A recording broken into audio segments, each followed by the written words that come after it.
Tinuod gyud nga dugukunon kayo siya. Nagi nakaingon nga, buntisin mo ako, Pakbo!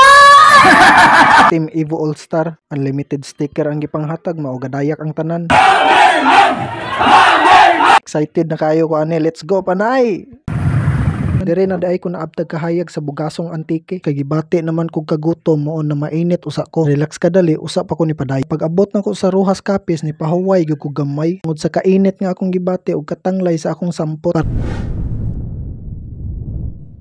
Kani nga adventurale kay sa Panay na sad. Mao ni una higayon nga tuyuko na mo ni Bibi Kala ang Panay Island. Tungod sa ka-excited nako, nasaag na noon ko dire sa Iloilo. Nagpasalamat na lang ko sa mga tawo nga akong napangutan-an hangtod nga nakaabot ko dire sa Vista Mall Uton, Iloilo. Kay dire man ang starting grid sa Panay Adventurale 700. Pag abot na ko, ubay-ubay na ang mga motor nga naka-check-in direng dapita. Mao ako na lang sang gi-check-in si Bibi Kala para lahos-lahos na niunya. Syempre gikuha nako ang participants kay labi na aning vest kay mao man ni importante nga among sulubon ining take off. Number 134 sa linya. Let's go. Dire day na ako nakita si Pakboy sa personal. Grabe, pag abot pa lang niya gitapuk-an na siya. Tinuod gyud nga dugukunon kayo siya. Nagi nakaingon nga, buntisin mo ako, Pakbo!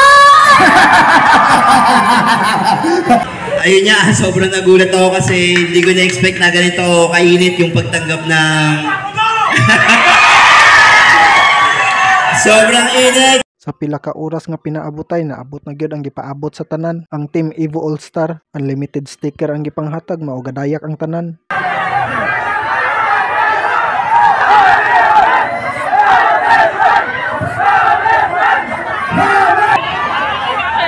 Picture! Oh, tanan niya ay sa babaw. Para kung ano na ito, picture para ang Evo All-Star. Picture tayo! Okay, picture tayo! Hammerman!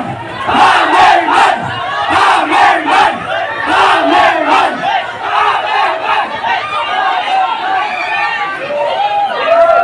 Okay, selfie! Selfie sa harap! Selfie tayo na!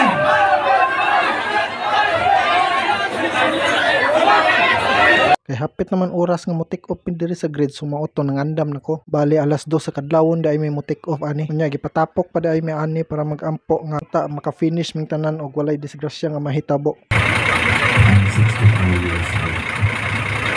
I'm still alive.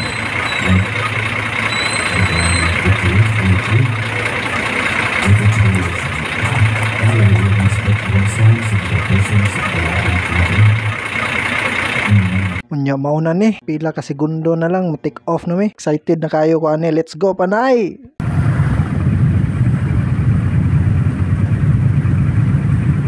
First photo ops na mo diri sa Miagaw Church. Kay ngit-ngit pa man maon dili mi kasud, pero okay ra, at least nakakuha ko picture diri. Pagkahuman wa na ko magdugay ni padayon ko sa unahan. Ug naabot na ko diri sa welcome anini way signage. Mao man ni first checkpoint na mo ug para mapapitlan kog sticker sa akong ID. Nagpamatuod nga nakaagi na ko diri. Ug naay marshal nga mulagbok sa akong pangan og oras. Bali alas 3:16 di ay mi naabot aning tungura. Paghuman wa na ko maglangay ni padayon-dayon ko ug naabot na ko sa ikaduhang photo ops diri sa San Jose Plaza, atubangan sa Antique Provincial Capital. Ug di basta-basta kay naay tulo ka bukadyon nga mosugat ninyo diri. Picture diri, picture dito para na ako'y souvenir diri. Pagkahuman ni padayon na sad ko sa unahan. Diri na daay ko naabtag kahayag sa bugasong antike. Unang higayon nga na-experience na ko ang pagsilang sa adlaw diri. Grabe kanindot ug kahamugaway sa lugar. Ug wa na ko magdugay ni padayon na sad ko. Wa ko magdahom nga naa na daay ko sa ikaupat nga putuop sa Pandan Antique sa may crossing. Nya maayo gani kay naay mga pulis nga nag-atang na mo diri kung asa miagi. Finally nakaabot gyud ko og safety diri sa ikaduhang checkpoint, Buruanga Gikon gas station. Unya ang una na kong gibuhat kay nagpapilit dayon ko og sticker sa akong ID ug gilagbok dayon sa marshal ang akong pangan. Wa dayon ko mulahos kay gibati naman kog kagutom mo na mainit usa ko. Relax ka dali, usa pa ko ni padayon. Sa wa pa ko maabot diri sa Kalibo signage, nag-agi usa kog pagsuway nga nasaag ko. Salamat gyud ko sa mga tawo nga akong napangutan-an maong nakaabot ko diri sa Aklan. May puwerte naman yung inita maong wa na ko magdugay. Unya pag abot na ko sa Rojas Capiz ni pahuway gyud ko og gamay. Tungod sa kainit nga akong gibati og katanglay sa akong sampot para makapahuway pod si Bibi Kala nako usa sa among photo ops kini Agtalin Shrine. Dulangan Pilar Capis. Maong bless kay ko nga nakabisita og safety ko nga nakaabot diri. Nangamuyo nga luwas ra unta ko nga makabalik sa starting grid ug dili lang ako, kaming tanan nga participants. Pagkahuman ipadayon ko sa ikatulo og last nga importanteng checkpoint para matawag nga official Panay Island finisher. Pero this time ako makakuha og video sa ikatulong checkpoint kay kini laging gadali sa oras kay hapon na. Ora ni akong mapakita nga nagpamatuod nga nakaagi ko sa ikatulong checkpoint. Diri sa Dumangas Plaza na daay ko naka-video balik. Hapit na ko malubat ani maong nagdaginot ko sa battery. Mao ni last photo ops namo dayon ditso na mi balik sa Vista Mall Uton Iloilo. Proud finisher with my Bibi Kala. Salamat Panay Island sa memories. Hangtod sa sunod nga endurance na pod. Ride safe.